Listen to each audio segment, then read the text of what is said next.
नमस्कार दोस्तों, मैं दीपक शर्मा अंग्रेज आपका स्वागत करता हूं द लीगल चैम्बर में। अब दोस्तों, आज की इस वीडियो के अंदर हम एक बेहद बड़ी जजमेंट आप सभी लोगों के लिए लेकर आए। अब देखिए दोस्तों, रिवेन्यूज अथॉरिटीज ये वो अथॉरिटी होती है या वह डिपार्टमेंट होता है जो किसी एग्रीकल्चर लैंड से जुड़े कोई रिवेन्यू हो गया, कोई टैक्स हो गया या किसी प्रकार का कोई एग्रीकल्चर लैंड से जुड़े विवाद को यही डिपार्टमेंट डील करता है। नाउ कई बार देखा जाता है जैसे कि विल वसीयत को लेकर कोई क्वेश्चन आ गया, कई बार देखा जाता है जमीन पर मालिकाना हक को लेकर क्वेश्चन आ गया, कई बार यह भी देखा जाता है कि जब किसी दस्तावेज से कोई व्यक्ति खुद को संपत्ति का मालिक बता रहा होता है और यही रिवेन्यू डिपार्टमेंट उनके दस्तावेजों के तहत उनको संपत्ति का मालिक मानने से मना कर देता है। नाउ क्वेश्चन यह आता है कि क्या रिवेन्यूज डिपार्टमेंट सिविल कोर्ट या किसी और कोर्ट के आदेश को यहां पर मानने से मना कर सकते हैं, या फिर कोई भी रिवेन्यू डिपार्टमेंट अगर आप पक्के रजिस्टर्ड दस्तावेज से मालिक हैं तो आपको मालिक मानने से मना कर सकता है। इसके अलावा रिवेन्यूज डिपार्टमेंट आखिरकार कौन कौन से होते हैं, जैसे कि तहसीलदार, आपके जिला अधिकारी, डिस्ट्रिक्ट मजिस्ट्रेट जो होते हैं या जो उनसे ऊपर होते हैं हमारे, जिन्हें हम बोलते हैं कि ये कमिश्नर कोर्ट है, ये सभी हमारे यहां पर रिवेन्यूज डिपार्टमेंट के ऑफिसर्स माने जाते हैं, उनके हेड कंसीडर किए जाते हैं। और आजकल काफी ज्यादा विवाद इसी चीजों को होता है कि हमने रिवेन्यूज डिपार्टमेंट में अपना नाम चढ़ने के लिए दिया और उन्होंने हमें मालिक मानने से मना कर दिया। अब दोस्तों, अगर मैं आपको बोलूं कि रिवेन्यूज अथॉरिटीज के पास ये पावर ही नहीं है कि वो आपका मालिकाना हक तय करें, तो क्या आप मेरी बात पर यकीन करेंगे? जी हां दोस्तों, आज मैं एक बेहद बड़ी जजमेंट इसी टॉपिक पर आप लोगों के लिए लेकर आया हूं।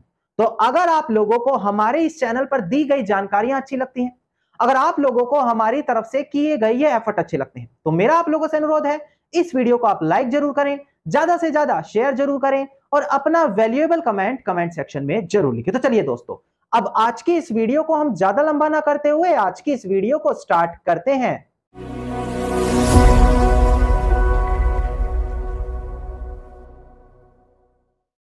अब दोस्तों, सबसे पहले वीडियो की स्टार्टिंग में आप लोगों को क्लियर कर दिया जाए। देखिए, अगर आप लोगों की कोई भी लीगल समस्या है, अगर आप लोग मेरे थ्रू पर्सनली कंसल्टेशन करना चाह रहे हैं, तो इसी वीडियो के डिस्क्रिप्शन में मैंने आप लोगों को नंबर दिया है। उस नंबर पर आप कॉल करके अपनी कॉल बुक कराकर डायरेक्टली मुझसे लीगल एडवाइस पा सकते हैं। अब दोस्तों, हम बढ़ते हैं अपनी आज की इस वीडियो की ओर। देखिए, रिवेन्यूज अथॉरिटी जैसे कि तहसीलदार या फिर इनसे ऊपर जो आते हैं आपके जिलाधिकारी, जिन्हें डिस्ट्रिक्ट मजिस्ट्रेट बोला जाता है, या फिर जो इनसे ऊपर की कमिश्नर कोर्ट होती है, ये सभी हमारी रिवेन्यूज अथॉरिटीज कही जाती हैं। रिवेन्यूज अथॉरिटी का मेन काम क्या होता है? ये रिवेन्यू से जुड़ी कार्यवाही वहां पर करती है, जैसे कि म्यूटेशन के अंदर किसका नाम चढ़ाया जाए, जमीनों के रिकॉर्ड में किसका नाम चढ़ाया जाए, किस व्यक्ति से उसका नाम चढ़ाकर यहां पर टैक्स रिसीव किया जाए, ये बेसिकली काम बताया गया है रिवेन्यूज अथॉरिटी का। अगर आप किसी गांव या देहात से जानते हैं, उनसे बिलोंग करते हैं, तो आपको पता होगा एग्रीकल्चर लैंड के अंदर जब कभी भी किसी प्रकार की जमाबंदी को लेकर विवाद होता है या फिर उस पर टैक्स कौन पे करेगा, म्यूटेशन में किसका नाम चढ़ेगा, या फिर उसके अंदर किसका अधिकार आएगा, नॉट ओनरशिप क्वेश्चन, ये सारी चीजें रिवेन्यूज अथॉरिटी डिसाइड करती है। पर कई बार देखा जाता है कि संपत्ति के मालिकाना हक को लेकर विवाद हो जाता है। अब लोग यहां पर कंफ्यूज होते हैं कि वो कोर्ट में जाएं या रिवेन्यूज अथॉरिटी में जाएं। अब ऐसी कंडीशन में मैं आज आपको कुछ बेहद बड़ी जजमेंट यहां पर दिखाने वाला हूं, जहां पर यही डिसाइड किया गया कि रिवेन्यूज अथॉरिटीज के पास कितनी पावर है, उनका कितना रोल होता है, क्या वो आपको मालिक मानने से मना कर सकती है, क्या वो किसी कोर्ट की तरफ से पास किए गए आदेश के खिलाफ जा सकती हैं। यह जानकारी अब मैं रेलिवेंट जजमेंट के साथ क्लियर करने वाला हूं। सबसे पहले आप एक बार डिस्प्ले पर ध्यान दीजिएगा। एक साल 2023 की बड़ी जजमेंट थी, वो मैं डिस्प्ले पर दिखाकर आपको क्लियर कर दूं। देखिएगा दोस्तों, डिस्प्ले पर देखिएगा, केस टाइटल है के जयपाल रेड्डी सन ऑफ रामचंद्र रेड्डी, जो प्रेजेंट केस में अपीलियंट है, वर्सेस जॉइंट कलेक्टर, जो प्रेजेंट केस में रिस्पोंडेंट है। इसका रिट अपील नंबर है 142 ऑफ 2009 और डेट ऑफ जजमेंट है हमारी 13 अक्टूबर साल 2023। नाउ डिस्प्ले पर ध्यान दीजिए कि आखिरकार इस जजमेंट में रिवेन्यूज अथॉरिटीज के लिए क्या बोला गया। देखिएगा दोस्तों, डिस्प्ले पर प्रेजेंट केस के अंदर ऑनरेबल तेलंगाना हाई कोर्ट ने यह ऑर्डर दिया, क्या कहा गया कि जो हमारी रिवेन्यूज अथॉरिटीज हैं उनके पास ये पावर ही नहीं है कि अगर कोई क्वेश्चन है जमीन के मालिकाना को लेकर या किसको उसका कब्जा दिया जाए इसको लेकर, वो चीज यहां पर रिवेन्यूज अथॉरिटी नहीं तय कर सकती। इसके अलावा इस प्रेजेंट केस के अंदर जो हमारे जॉइंट कलेक्टर थे उन्होंने साल 2000 में एक ऑर्डर पास किया गया, जो यहां पर ऑनरेबल हाईकोर्ट ने यही पाया कि ये जो ऑर्डर पास किया गया है अपनी ज्यूरिसडिक्शन का ज्यादा इस्तेमाल करके, मतलब अपनी पावर का एक्सेस एक्सट्रीमली ज्यादा इस्तेमाल करके ये ऑर्डर पास किया गया, जिसकी मान्यता नहीं होनी चाहिए। अब कई बार देखा जाता है लोग बोलते हैं सर हमें तो रिवेन्यूज अथॉरिटी ने मालिक मानने के लिए मना कर दिया, जबकि हमारे पास तो प्रॉपर सेल डीड के कागज है, हमारे पास तो प्रॉपर रजिस्टर्ड दस्तावेज है, ऐसी कंडीशन में हमें मालिक क्यों नहीं माना? अगर आपके साथ ऐसा हुआ है तो आप उस आदेश के खिलाफ सीधा रिट पिटीशन डाल सकते हैं ऑनरेबल हाई कोर्ट के सामने,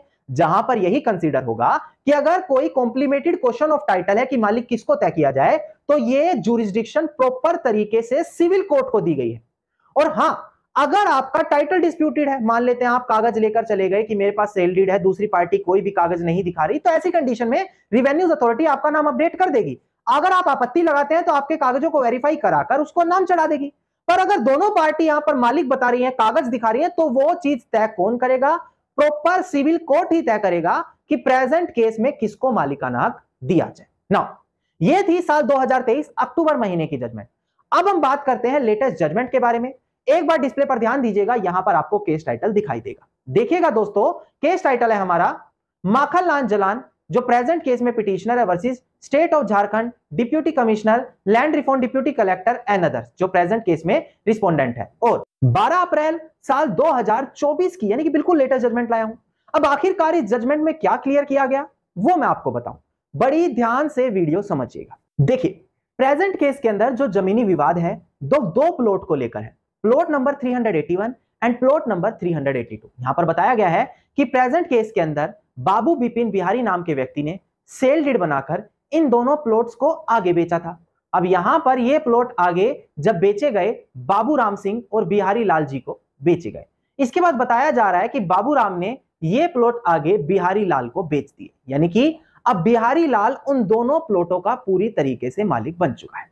अब बाद में पाया गया कि जो प्लॉट नंबर 381 एंड 382 बेचे गए, वो एक्चुअल में प्लॉट नंबर 390, 91, 92 ये लगते थे। तो इसी चीज में सुधार कराने के लिए एक व्यक्ति कलेक्टर ऑफिस में जाता है। उसका कहना है कि जब हमने प्रॉपर्टी पर यह सर्वे कराया तो हमें पता लगा कि हमारे प्लॉट नंबर तो शुरू से ही गलत चले आ रहे हैं, हमें इसके अंदर सुधार कराना है। शुरू में तो यहां पर डीएम कोर्ट की तरफ से, जिला अधिकारी के कार्यालय की तरफ से इनके अंदर सुधार कर दिया गया, पर बाद में जब इन पर सुधार हुआ तो यह चीज आगे हमारा कमिश्नर कोर्ट में गया। कमिश्नर कोर्ट का कहना है कि प्रेजेंट केस में इस तरीके से सुधार नहीं किया जा सकता। क्यों? अगर जमीन के दस्तावेजों में कोई विवाद है तो ऐसी कंडीशन में उस जमीन से जुड़े दस्तावेज पहले आप कोर्ट में लेके जाओ, सेक्शन 23 स्पेसिफिक रिलीफ एक्ट यानी कि रेक्टिफिकेशन का सूट डालो। जब सिविल कोर्ट तय करेगा कि हां, जो जमीन के कागजात हैं उनके अंदर ये गड़बड़ी है, इसके अंदर सुधार होना चाहिए, क्योंकि सुधार केवल कोर्ट तभी कराता है जब यह चीज पाता है कि कोई टेक्निकल मिस्टेक है। कई बार क्या होता है, कोई व्यक्ति जमीन कोई और बेचता है, गलती से कोई और नंबर उसमें चढ़ जाता है, तो यह चीज जब उस कागज को पढ़ने से लगेगी कि हां ये तो टेक्निकल मिस्टेक हुई थी, केवल उसी समय पर ही कोर्ट अलाउड करेगा कि आप वहां पर रेक्टिफिकेशन यानी कि कागजों में सुधार करा लें। और जब तक कागजों में सुधार नहीं होगा तो बिना उन्हें सुधार कराए कोई भी रिवेन्यू अथॉरिटी इस चीज के अंदर बदलाव नहीं करा सकती। अब इसी चीज को अपील के माध्यम से ऑनरेबल हाई कोर्ट के सामने चैलेंज किया कि जब ऑलरेडी निचली कोर्ट ने, हमारी जिला अधिकारी कोर्ट की तरफ से इनके अंदर सुधार कर दिया गया, तो कमिश्नर कोर्ट क्यों आपत्ति लगा रहा है, जबकि यहां पर कोई आपत्ति होनी नहीं चाहिए, यह तो टेक्निकल एरर था। अब यहां पर ध्यान दीजिएगा, ऑनरेबल हाई कोर्ट ने कितना बड़ा फैसला दिया। एक बार डिस्प्ले पर ध्यान दें, मैं डिस्प्ले पर दिखाकर समझाता हूं कि आखिरकार जजमेंट में बोला क्या गया। देखिएगा, देखिए यहां पर ऑनरेबल जस्टिस आनंदा सेन की तरफ से कहा कि देखिए, जो भी जमीन के रिकॉर्ड्स हैं जो रजिस्टर्ड सेल डीड होने के बाद और सेटल्ड एडमिन होने के बाद ही चढ़े हैं, उनको पहले करेक्ट कराना जरूरी है। उसी के बाद जो रिवेन्यूज रिकॉर्ड है उनको सही कराया जा सकता है। और अगर कोई व्यक्ति इन दस्तावेजों को सुधार करवाना चाहता है, रेक्टिफाई कराना चाहता है, तो उसको पहले सिविल कोर्ट का दरवाजा खटखटाना पड़ेगा और section number 26 specific relief act के अंदर केस डालना पड़ेगा। और अगर एक व्यक्ति सेक्शन 26 के अंदर केस नहीं डालता, सीधा रिवेन्यू रिकॉर्ड में नाम बदलवाने चढ़ा जाता है, तो यह चीज वैलिड नहीं होगी और रिवेन्यू रिकॉर्ड वाले यानी कि जो रिवेन्यूज अथॉरिटी है वो भी इस कंडीशन में नाम नहीं बदल सकते।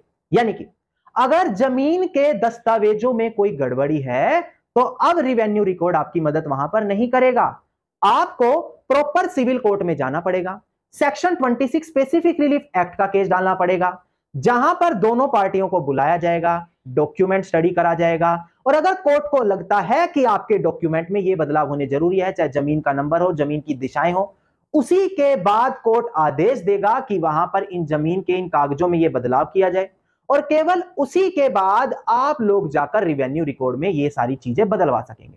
अगर आपके साथ भी ऐसा कुछ हो रहा है कि सीधा कोर्ट नहीं गए, रिवेन्यू रिकॉर्ड में नाम चढ़वा गया है, तो आप इस रेलिवेंट जजमेंट का सहारा ले सकते हैं और उस आदेश के खिलाफ रिट पिटिशन वहां पर फाइल कर सकते हैं। धन्यवाद दोस्तों, उम्मीद करता हूं वीडियो में मिली जानकारी आप सभी लोगों के लिए बेहद ज्यादा लाभदायक साबित होगी।